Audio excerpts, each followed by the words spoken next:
नमस्कार, मैं आपके साथ अखिलेश आनंद हूं और आज मध्य प्रदेश के उज्जैन यानी महाकाल की नगरी से हम कर रहे हैं भारत की बात। आज सुबह बिल्कुल सामान्य थी, लेकिन दोपहर इतना एक्शन हुआ कि दिल्ली से लेकर मुरादाबाद और नैनीताल तक हड़कंप मच गया। एक के बाद एक पूरे 6 भूकंप के झटके महसूस किए गए। झटके इतने जबरदस्त थे, तेज थे कि लोग घरों से बाहर निकल आए। भूकंप का केंद्र नेपाल में था और उसकी तीव्रता 6.2 आंकी गई। 6.2 इतना तेज भूकंप, लोग डर गए थे। आपको दिखाते हैं भूकंप एट 6.2 की पूरी कहानी।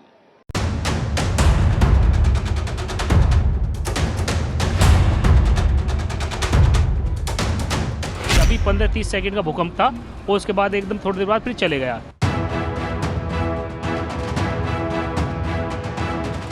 मैं मतलब खाना खा के पानी पीने जा रहा था, फिल्टर से जैसे मैंने पानी निकालना, फिल्टर का पानी बहुत तेज हिला, तो मतलब मैंने गिलास में रख करके फिर हम सारे घर के बाहर आ गए।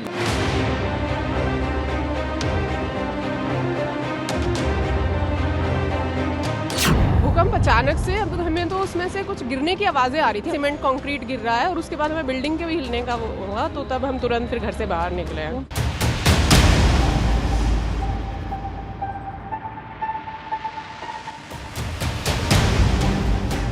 भूकंप, ये शब्द देश के लिए नया नहीं है, लेकिन यकीन मानिए, मंगलवार दोपहर जब धरती ने हिलना शुरू किया तो मानो दहशत के सारे पिछले रिकॉर्ड एक एक करके धराशायी होने लगे।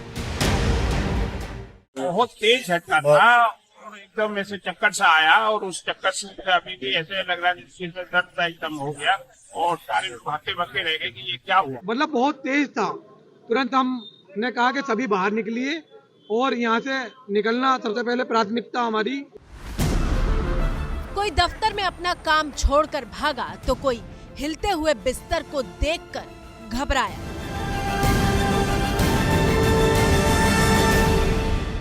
अजीब सी हरकतें हुई। मैं सो रहा था, एकदम से मेरी नींद खुल गई और ऐसा लगा कि कुछ उथल पुथल हो रही है, मतलब कुछ अजीब सा महसूस हुआ।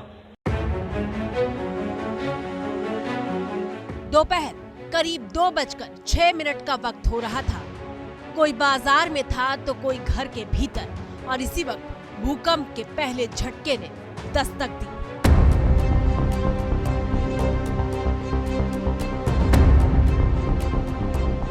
पहले झटके के वक्त तीव्रता 4.6 थी, इसलिए लोग भूकंप महसूस करते इसके पहले ही वो गुजर गया। और फिर ठीक 45 मिनट बाद भूकंप के दूसरे झटके ने दस्तक दी। अभी एकदम ही ऐसा लगे जैसे कि जमीन हिल रही है। कुछ सेकंड का रहा झटका और लगा कि पता नहीं क्या हुआ है, तो सभी लोग घबरा के बाहर आ गए। दोपहर 2:51 का वक्त हो रहा था जब रिक्टर स्केल पर 6.2 तीव्रता वाला भूकंप आया। हमको लगा कि भूकंप आ रहा है, पंखे वगैरह हिल रहे थे तो हम सारे लोग बाहर आ गए। बच्चों की छुट्टी हो गई थी, लेकिन तब भी हम लोग बाहर निकले तो सब सामान लग रहा था। भूकंप के बहुत तेज झटके महसूस हुए थे। जैसे ही महसूस हुए, टेबल हिल रही थी, थोड़ी थोड़ी पंखे हिल रहे थे। भूकंप का केंद्र नेपाल में था, लेकिन देखिए नोएडा से लेकर नैनीताल तक कैसी दहशत का माहौल था। गांधी जी के स्टैचू के नीचे तालाब के किनारे बैठा हुआ था रेलिंग पे, तो बिल्कुल पूरा ऐसा लगा कि किसी ने पीछे से हिला दिया होगा। कम से कम आधा सेकंड ही रहा, आधा सेकंड। बहुत तेज भूकंप था। पहले इतना ज़्यादा हो गए थे कि हम अपना रूम लिए थे होटल में, तो अचानक से ताले वाले हिलने लगे। हमें लगा कोई हिला रहा है, लेकिन जब देखे तो अचानक से खड़बड़ होने लगा, तो वही हमको डर लग गया, हम बाहर आ गए थे। मतलब क्या मैदान और क्या पहाड़, सब कुछ भूकंप के खौफ से कांप रहा था। जो हिमालयन माउंटेन है वो एक नया माउंटेन है, जिसके कारण से इस क्षेत्र में हरिद्वार, देहरादून समेत सारे उत्तराखंड के क्षेत्र में और हिमाचल के क्षेत्र में ऐसी घटनाएं आगे भी होती रहेंगी। सोशल मीडिया पर लोग अपनी दहशत की गवाही देने वाली तस्वीरें शेयर करने लगे। सबसे ज्यादा इस तस्वीर को शेयर किया गया। पहली नजर में शायद आप समझ ना पाएं, लेकिन गौर से देखिए, कई मंजिला ऊंची इमारत के बिल्कुल बीचों बीच में क्या है। सीढ़ी वाला हिस्सा लोगों की भीड़ से खचाखच भरा हुआ है। ये लोग दफ्तर में काम कर रहे थे। जैसे ही भूकंप आया, लोग दफ्तर छोड़कर सीढ़ी के रास्ते नीचे की तरफ भागने लगे, क्योंकि जब भूकंप आता है तो लिफ्ट का इस्तेमाल नहीं करते। एकदम बैठे बैठे ही कुर्सी ऐसे हिलने लगी तो मैंने सोचा शायद मेरे को कुछ तकलीफ ना हो, तो मैं 2 सेकंड के लिए देखा तो कुर्सी बहुत तेज़ी से हिल रही थी। फिर मेरे सामने जो ऑफिसर थे, मैंने उनको बोला कि सर चलो भूकंप आ रहा है। देश की राजधानी में भूकंप के झटकों का असर बताने वाली अगली तस्वीर देखिए, जब केंद्रीय मंत्री मनसुख मांडविया अपने दफ्तर के बाहर खड़े दिखाई दे रहे हैं।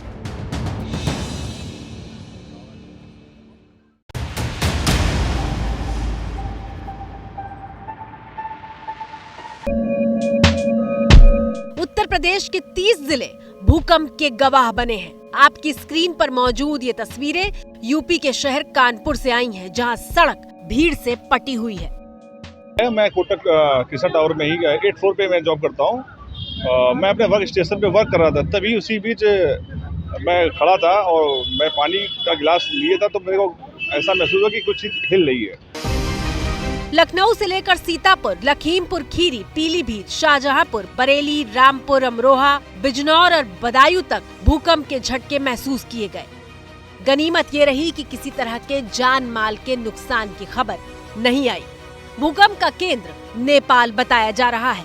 आपकी स्क्रीन पर मौजूद अगली तस्वीर नेपाल के बझाट से आई है, जहां एक इमारत भूकंप के झटके के बाद धराशायी हो गई।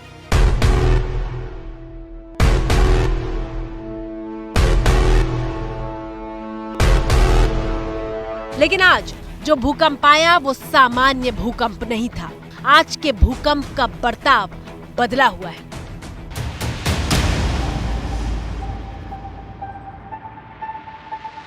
गौर करने वाली बात यह है कि आमतौर पर बड़ा भूकंप पहले दस्तक देता है, उसके बाद छोटे छोटे झटके आते हैं। लेकिन आज के भूकंप में बड़े झटके से पहले एक छोटा झटका भी आया था, और ये छोटा झटका भी मीडियम कैटेगरी का था। देश के वैज्ञानिक चेता रहे हैं कि ये हमारे भविष्य के लिए अच्छे संकेत नहीं है।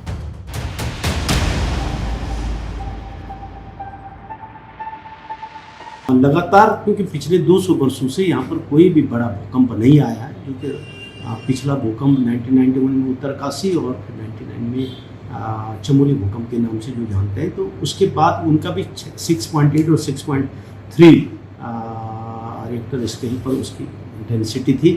8 से अधिक रिक्टर स्केल पर 8 से अधिक इंटेंसिटी का जब तक भूकंप नहीं आएगा तो एनर्जी जो जितनी मात्रा में रिलीज होनी चाहिए वो नहीं हो पा रही है। इसके लिए निश्चित रूप से जो ये छोटे भूकंप के जो झटके आ रहे हैं वो इस बात को इंगित कर रहे हैं कि यहाँ पर कोई बड़ा भूकंप आने वाला है। तो क्या जो हो रहा है वो धरती की तरफ बढ़ते किसी बहुत बड़े खतरे का संकेत है? अगर 6.2 तीव्रता के भूकंप को बड़ा नहीं कहा जा रहा तो क्या बहुत बड़ी तबाही दस्तक देने वाली है?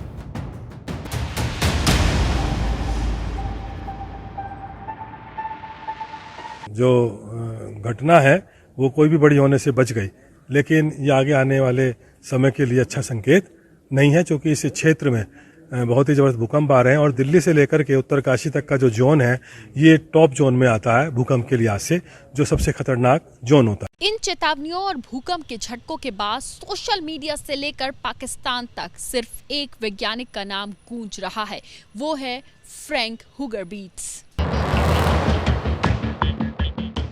सुनिए कैसे एक भविष्यवाणी के बाद पूरा पाकिस्तान भूकंप की दहशत से कांप रहा है।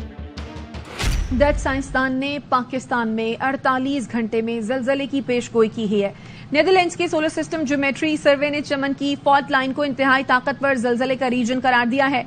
रिपोर्ट के मुताबिक बलोचिस्तान में आइंदा 2 रोज में ताकतवर जलजला आ सकता है, जिसकी शिद्दत 6 या उससे जायद हो सकती है। इससे कबल डच साइंसदान ने तुर्की, उर्दन, शाम और लबनान में जलजले की पेशगोई भी की थी, जो दुरुस्त साबित हुई। सुना आपने, पाकिस्तानी न्यूज चैनल के एंकर कह रहे हैं कि वहां 6 या फिर उससे ज्यादा तीव्रता का भूकंप आ सकता है। आपकी स्टडी, आपका एनालिसिस क्या कहता है? कोई ऐसी अनहोनी चीज हो गई है कि हमें पता चल गया है कि अभी इतने देर के बाद पाकिस्तान में कोई अर्थक्वेक आने वाला है, खुदा न खास्ता? जी बहुत शुक्रिया जी। नहीं, अभी तक कोई ऐसी टेक्नोलॉजी नहीं आई और कोई ऐसी तरीका नहीं है कि आप जलजले की पेशगी इतला को दे सकें। हाँ, ये जरूर है कि जो एरिया फॉल्ट लाइन पर होते हैं तो वो ज़ाहिर है वल्नरेबल या प्रोन एरिया होते हैं, तो उसके बारे में तो है कि वहाँ कभी भी आ सकता है, लेकिन कब, किस वक्त और कितनी शिद्दत का जलजला आएगा किसी पर्टिकुलर जगह पे, ये कहना बिल्कुल इम्पॉसिबल है। पाकिस्तानी टीवी चैनलों पर बहस शुरू हो गई है। भूकंप की भविष्यवाणी करने वाले वैज्ञानिक पर सवाल पूछे जाने लगे हैं। अब आपको दिखाते हैं कि ये पूरा माजरा क्या है। दरअसल फ्रैंक हुगरबीट्स एक डच वैज्ञानिक हैं। उन्होंने चेतावनी दी थी कि पाकिस्तान में जल्द ही भूकंप आ सकता है। फ्रैंक की चेतावनी को इसलिए भी गंभीरता से लिया जाता है क्योंकि साल की शुरुआत में टर्की और सीरिया में विनाशकारी भूकंप की चेतावनी भी उन्होंने ही दी थी।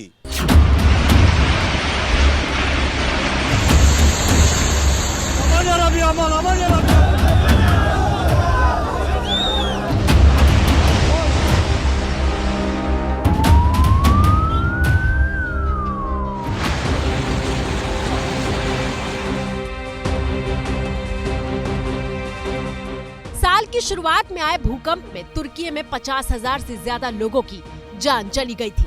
हालांकि भूकंप की भविष्यवाणी करना बेहद मुश्किल है। भूकंप की सटीक भविष्यवाणी करने वाली तकनीक अभी भी विकसित की जा रही है और ऐसे में डच वैज्ञानिक के भविष्यवाणी करने के बाद जब नेपाल में 6.2 तीव्रता का भूकंप आया तो उसकी दहशत पाकिस्तान तक महसूस होने लगी। भूकंप सबसे घातक प्राकृतिक खतरों में से एक है और वो इसलिए क्योंकि भूकंप बिना किसी चेतावनी के आते हैं, जबकि चक्रवात से लेकर बाढ़ तक का कुछ हद तक अनुमान लगाया जा सकता है।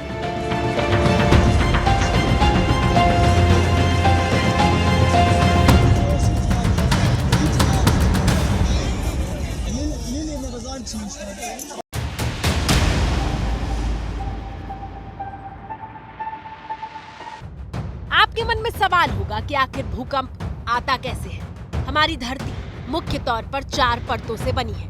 Inner core, outer core, mantle और क्रस्ट। क्रस्ट सबसे ऊपरी परत होती है। धरती के भीतर 7 टेक्टोनिक प्लेट्स हैं। ये प्लेट्स लगातार घूमती रहती हैं। जब ये प्लेट्स आपस में टकराती हैं या फिर एक दूसरे से रगड़ खाती हैं, एक दूसरे के ऊपर चढ़ती हैं या फिर दूर जाती हैं, तो जमीन हिलने लगती है और इसे ही भूकंप कहते हैं।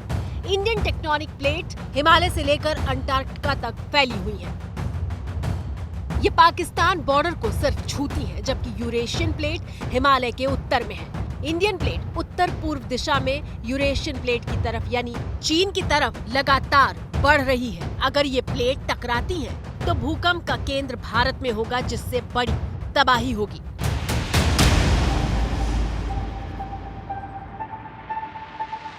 साल में लाखों भूकंप आते हैं, लेकिन वो इतने छोटे होते हैं कि लोग उन्हें महसूस नहीं कर पाते। इसके अलावा करीब 100 भूकंप साल भर में ऐसे भी आते हैं जिन्हें महसूस किया जा सकता है और जिनसे गंभीर क्षति हो सकती है।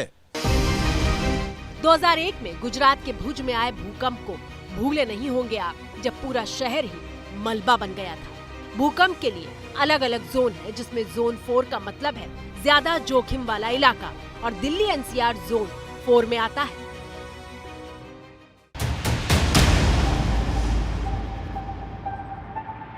एक्सपर्ट्स के मुताबिक भविष्य में आने वाले भूकंप की तीव्रता रेक्टर पैमाने पर 7 या उससे ज्यादा हो सकती है।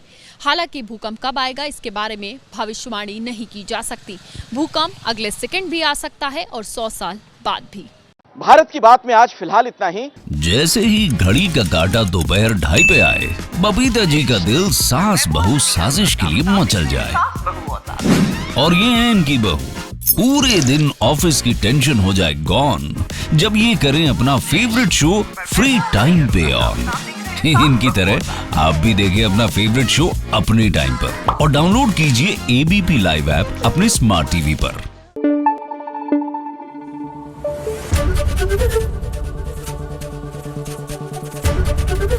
एबीपी न्यूज आपको रखे आगे।